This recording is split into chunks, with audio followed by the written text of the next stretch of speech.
बार की बात है। एक तालाब में दो मछलियां और एक मेढक साथ रहा करते थे।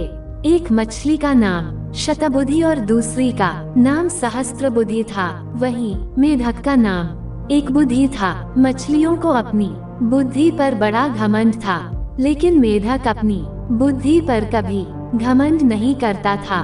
फिर भी तीनों आपस में बहुत अच्छे दोस्त थे। तीनों इकट्ठे तालाब में एक साथ घूमा करते थे और हमेशा साथ रहते थे। जब भी कोई समस्या आती तो तीनों साथ मिलकर उससे निपटते थे। एक दिन नदी के किनारे से मछुआरे जा रहे थे। उन्होंने देखा कि तालाब मछलियों में भरा हुआ है। मछुआरों ने कहा, हम कल सुबह यहाँ आएंगे और बहुत सारी मछलियाँ पकड़कर ले जाएंगे। मेढक ने मछुआरों की सारी बातें सुन ली थी।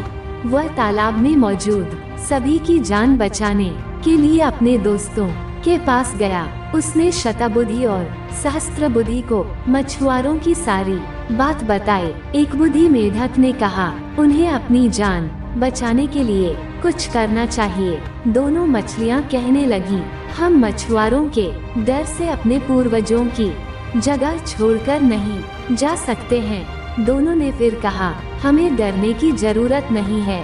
हमारे पास इतनी बुद्धि है कि हम अपना बचाव कर सकती हैं।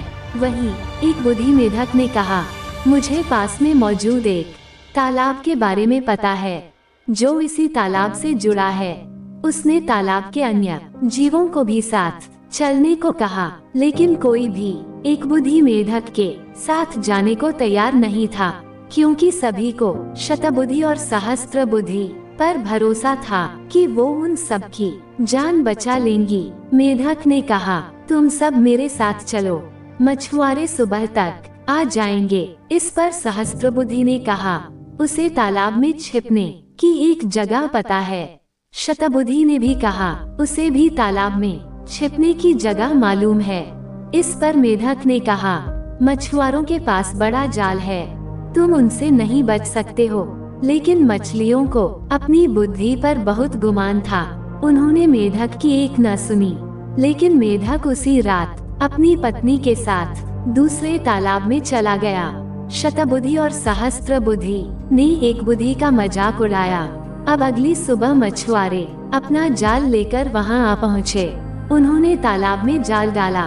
तालाब के सभी जीव अपनी जान बचाने के लिए भागने लगे, लेकिन मछुआरों के पास बड़ा जाल था, जिस कारण कोई भी बचकर नहीं जा सका। जाल में बहुत सारी मछलियां पकड़ी गईं। शतबुद्धि और सहस्त्रबुद्धि ने भी बहुत बचने की कोशिश की, लेकिन उन्हें भी मछुआरों ने पकड़ ही लिया। जब उन्हें तालाब से बाहर लाया गया, तब तक दोनों की मौत हो चुकी थी। शतबुद्धि और सहस्त्रबुद्धि का आकार सबसे बड़ा था, इसलिए मछुआरों ने उन्हें लग रखा था। उन्होंने बाकी मछलियों को एक टोकरी में डाला, जबकि शतबुद्धि और सहस्त्रबुद्धि को कंधे पर उठाकर चल दिए। जब वो दूसरे तालाब के सामने पहुँचे, तो एक बुद्धि मेढक की नजर इन दोनों पर पड़ी। उसे अपने मित्रों की ये हालत देख बड़ा दुख हुआ। उसने अपनी पत्नी से कहा कि काश इन दोनों ने मेरी बात मान ली होती तो आज ये जिंदा होती। इस कहानी से हमें ये सीख मिलती है कि कभी भी अपनी बुद्धि पर घमंड नहीं करना चाहिए। एक दिन यही घमंड जानलेवा साबित हो सकता है।